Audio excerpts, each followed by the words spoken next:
Everyone saw Sammy Davis Jr. smile on stage, but no one knew what he was hiding 15 minutes before the spotlight hit. Behind that smile was a ritual, a secret, and a pain that even Frank Sinatra couldn't fix. This is the story of the price he paid to be loved by a world that never truly accepted him. If you were alive in the 1960s, you remember where you were the first time you saw Sammy Davis Jr. perform. Maybe it was on the Ed Sullivan Show where he tap danced so fast the cameras could barely keep up.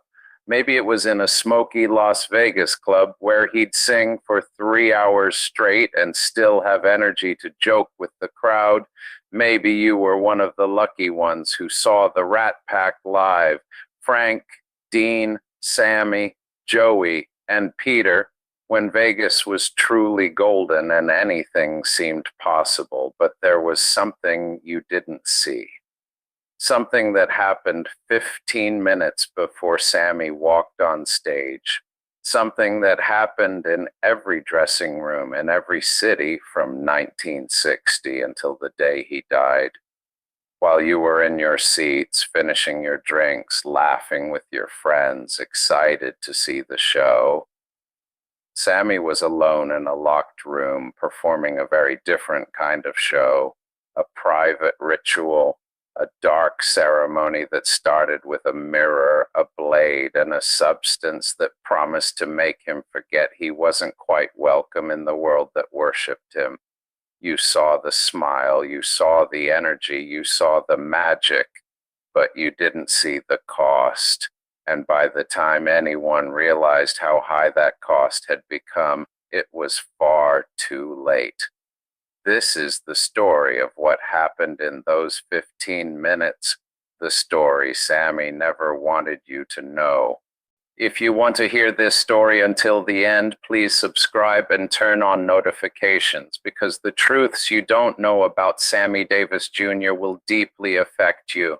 Born in Harlem in 1925, Samuel George Davis Jr. was on stage by the age of 3. His father was a vaudeville performer, and little Sammy toured every corner of America as part of the Will Maston Trio. That small child learned to tap dance before he could walk, to sing before he could speak, to smile long before he knew suffering. But in 1930s and 40s America, for a black child, the stage was the only safe place. Off stage, the world was far more cruel. He had to sit at the back of the bus. He couldn't use the same bathrooms as whites. In many hotels, his family wasn't allowed to stay. They slept in tents, in cars. Sammy had normalized this discrimination in his child's mind until 1954. That year, everything changed. November 19th, 1954, on Route 66 in California, in the early morning hours, a car accident occurred. Sammy was returning from a show in Los Angeles. He was tired, his eyes heavy, but he had to get to the next city. An oncoming truck suddenly changed lanes. Sammy turned the wheel too late. The collision was so violent that Sammy's head hit the steering wheel and a piece of the shattered windshield pierced his left eye. In the emergency room, doctors operated for 6 hours. But the eye couldn't be saved. Sammy Davis Jr., at 29 years old, lost half his vision. And in that hospital room, lying alone in his bed, he realized for the first time he wasn't just a black man anymore. Now he was disabled too. In Hollywood's eyes, he would now fight with 2 handicaps, and no one had taught him how to endure this. During those days in the hospital, a strange visitor came. His name was Eddie Cantor, a white famous comedian and singer. Eddie had brought Sammy something, a book about Judaism. Eddie told Sammy, quote, "Pain is universal, Samuel, but how you live defines you. End quote. That book triggered something in Sammy's mind. In the midst of trauma, an identity search had begun. When he left the hospital, Sammy returned to the world not just with a glass eye, but with an internal transformation. A few years later, he announced he would accept the Jewish faith. This decision shocked both Black and white communities, but for Sammy, this was belonging, a refuge, a common language of pain. But it wasn't enough, because off stage, Sammy was still invisible, and invisibility was beginning to consume him from within. In the late 1950s, Frank Sinatra invited Sammy to join the Rat Pack. Dean Martin, Peter Lawford, Joey Bishop, and Sammy, the five of them, conquered Las Vegas together. The Copa Room, the iconic stage at the Sands Hotel, became the Rat Pack's home. Every night, thousands came, the rich, the famous, politicians. Everyone wanted to see the Rat Pack. Sammy was perhaps the most talented member of the group. Frank would sing, Dean would joke, but Sammy did everything. He danced, sang, played instruments, did comedy. Critics called him the world's greatest entertainer. But behind the scenes, reality was very different. The Sands Hotel, despite all its glamour, still discriminated. Sammy was making millions performing there, but he couldn't enter the hotel lobby through the front door. There was a separate entrance for Black guests. The pool was forbidden to him. In the hotel restaurant, he couldn't sit in the same section as white customers. When Frank Sinatra heard this, he was furious. He yelled at the hotel manager, threatened him, but the rules didn't change, and Sammy silently continued entering through the back door, because what could he do? This was his job. This was his life, and if he wanted to survive, he had to smile. Before each show, Sammy would retreat to his dressing room, 15 minutes, just himself. At first, this was just preparation time. He'd put on his costume, do his makeup, place his glass eye. But in the early 1960s, something changed.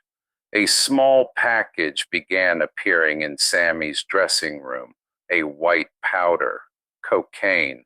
At first, it was just to stay energetic. The shows were long, 3, sometimes 4 hours. Sammy was getting tired, and someone told him, "This will help you." When he took that first line, Sammy felt something he'd forgotten for years: freedom. That white powder freed him from the backstage discrimination. It freed him from the hotel lobby shame. It took him from being a Black man and made him just Sammy. And that feeling was so powerful that Sammy could never let go again.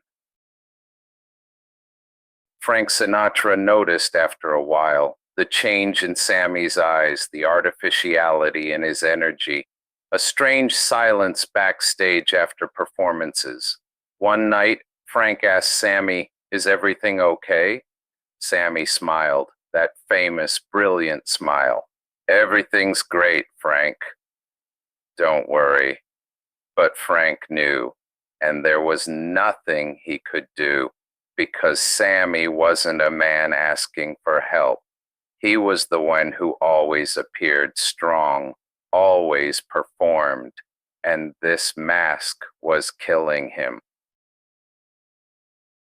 In 1960, Sammy Davis Jr. made a decision that would change his life forever. He announced he wanted to marry a Swedish actress, May-Britt. Today, this might seem ordinary, but in 1960, interracial marriage was still illegal in 23 American states, and Sammy faced not just laws, but societal rage. After the marriage announcement, threat letters began arriving, dozens per day, then hundreds. Some were just filled with insults. Some contained death threats. The worst were letters containing photos of May. They implied they were following her, that they could harm her. Sammy requested police protection, but the police weren't very helpful either. Some were openly racist. Some just didn't care. Sammy and May held their wedding in a secret location. Only their closest friends were there. Frank Sinatra was best man, but Dean Martin didn't come. His studio had warned him, if you go, your career is over. Dean apologized, but he didn't come. And Sammy realized once again, friendship is real only as long as it doesn't require risk. After the marriage, things got worse. May became pregnant, and the threat letters were now aimed at their baby. They sent photographs, ultrasound images of the baby with red X marks drawn over them, notes saying, "Your child won't be born." Sammy slept in his child's room every night, a gun in one hand. He couldn't sleep. He was afraid. And this fear pushed him more toward that white powder because that powder silenced the fear. That powder made him feel strong. That powder made him forget reality. Sammy was now using not just before performances, but in the mornings too, in the afternoons too, at night too, because reality was unbearable. And those white lines were the only escape. May noticed the emptiness in her husband's eyes, the trembling of his hands, blood flowing from his nose at night. She begged him, "Stop this, Sammy. Please, for our children." But Sammy couldn't stop because addiction wasn't a choice anymore. It was a need, a survival mechanism, and Sammy was destroying himself to protect himself. The irony was this: he had married May to protect her, but his addiction was distancing him from May. In 1968, May filed for divorce.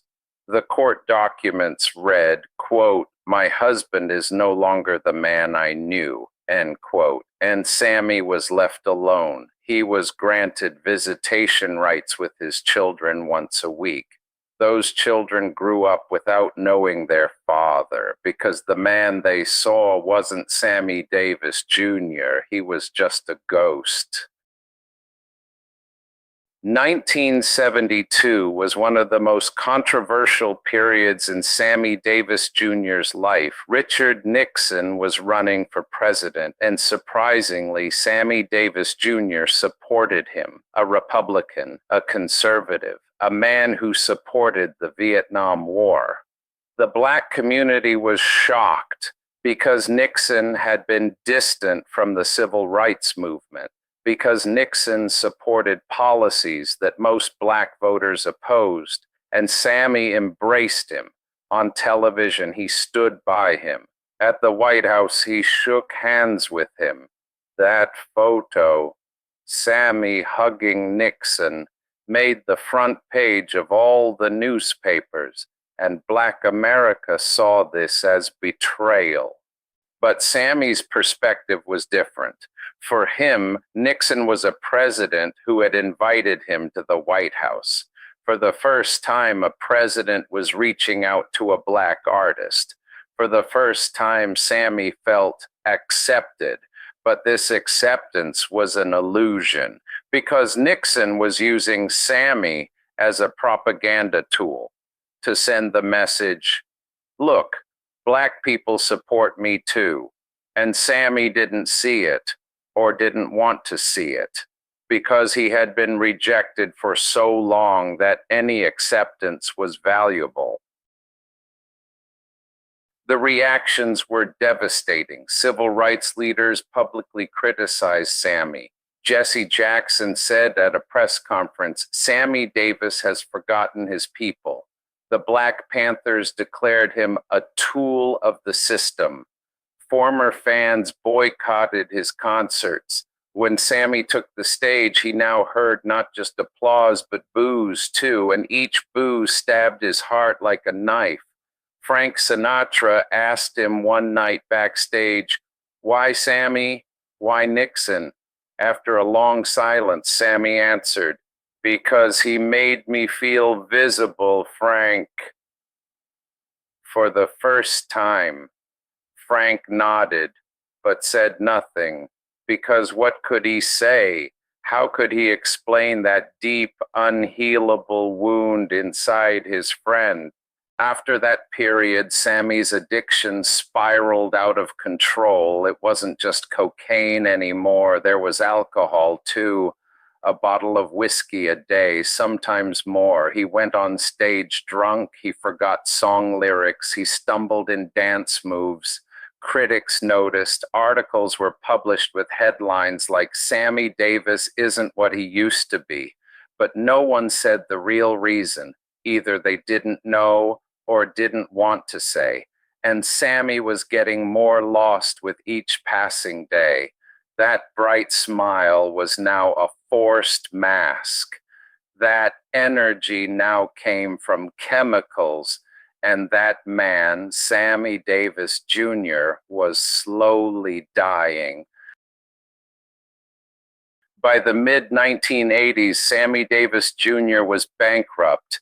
The millions he'd earned over the years had disappeared one by one. His addiction was expensive. Divorces were expensive. His lifestyle was expensive. But the biggest blow came from the IRS, the American Tax Agency. Sammy hadn't fully paid his taxes for years, or his accountants had made major mistakes, and now the government was coming for the debt, millions of dollars. Sammy's house was seized, his cars, jewelry, personal items, everything went to auction. The once brightest star of Vegas was now living in a rental. But this wasn't the most painful part. The most painful was that no one wanted him anymore. Shows decreased, invitations stopped, the phone stopped ringing. Sammy Davis Jr. was now an icon of the past, not the present. The young generation didn't know him. The old generation had forgotten him. And Sammy, sitting alone in a hotel, looked in the mirror. His glass eye looked back at him. And in that moment, for the first time, he realized he had never been able to be himself throughout his life. He had always performed to be entertaining enough for whites, to be loyal enough for blacks, to be talented enough for Hollywood. But for himself, he had never been enough. In 1987, Sammy felt pain in his throat. At first, he ignored it. He smoked 2 packs a day, sometimes 3. Pain is normal, he thought.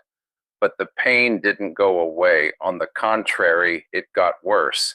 When he went to the doctor, the diagnosis was made: throat cancer, advanced stage. Surgery was essential, but the surgery would take his voice, Sammy's voice, the voice that had defined his identity throughout his life, would be gone. The doctor gave him 3 options: have surgery and live, but lose your ability to speak. Try chemotherapy, but your chances are low, or do nothing and die within 6 months. Sammy considered the third option, really considered it, because without his voice, who was he? But then he thought of his children, his grandchildren, children he hadn't yet met, hadn't yet embraced, and he accepted the surgery. In 1989, the surgery took place. It was successful. The cancer was removed, but the price was heavy. Sammy could no longer speak. He could only whisper and sing. Impossible. His voice was replaced by a raspy breath. Sammy Davis Jr. had been silenced, and this silence was more painful than death. When Sammy's financial crisis was at its deepest, one day he found an envelope in his mailbox. Inside was a check, $1 million, sender Frank Sinatra. On the back of the check, Frank had handwritten, "You're my brother, and brothers never die alone. Take this. Don't be silent." Sammy held that check for a long time. He cried, because that money wasn't just help, it was a message. You're still valuable, you're still loved, you still belong. But Sammy never cashed that check. He framed it, hung it on his wall, because for him, if he cashed that check, the purity of that friendship would be lost. Frank's gesture carried a meaning beyond financial help. It was proof that Sammy wasn't alone, and Sammy wanted to preserve that proof forever. When Frank visited Sammy in the hospital, he entered the room, and the sight he saw destroyed him. Sammy was sitting in bed, surgery scars on his neck, a glassy glint in his eyes. He couldn't speak. Frank sat beside him, and the two men remained in a long silence. Then Frank touched Sammy's hand and said, "You were the best, Sammy. Never forget that." Sammy nodded as tears streamed from his eyes, because those words were the only thing he had wanted to hear all those years. You're enough. You're the best. In early 1990, Sammy's health rapidly deteriorated. The cancer had returned. This time it was more aggressive. Doctors told him he had a few weeks. Sammy returned home to his small house in Beverly Hills. He no longer had a luxury mansion, but this house was enough because that house was quiet, and Sammy could finally embrace the silence. In his final days, a few close friends visited. Frank came, Dean came, his ex-wife May came with their children, and Sammy thanked them in whispers, but most of all, he apologized to his children for not being there, to May for not loving her enough, to Frank for disappointing him, and to himself. He apologized to himself for not being able to be himself. One day, a journalist visited him. Sammy was sitting in his bed, gaunt, pale. The journalist asked him a question. "Sammy, if you could live your life again, what would you change?" After a long silence, Sammy answered in a whisper, "I would be myself. Just myself." That answer broke the journalist's heart, because Sammy Davis Jr. had lived his entire life for others, to make whites happy, to make blacks proud, to impress Hollywood. But for himself, he had never lived. On the morning of May 16, 1990, Sammy Davis Jr. took his last breath. He was 64 years old. His closest friends and family were by his side. His death was calm, quiet, just as he had always wanted, but his final words were never forgotten by those in the room. He had whispered, "Finally, I'm free." Those 15 minutes were Sammy's true story, and now you know too, the price of the smile, the cost of applause, and that being visible can sometimes be the most painful way to remain invisible. Sammy Davis Jr. finally became free, but at what cost? What a painful cost. If this story moved you, please like this video and subscribe to our channel. We tell the untold stories of icons who changed the world but paid the ultimate price. Hit the bell icon so you never miss an episode. And in the comments below, tell us what surprised you most about Sammy's story. Thank you for watching. And remember, behind every smile, there's a story we don't see.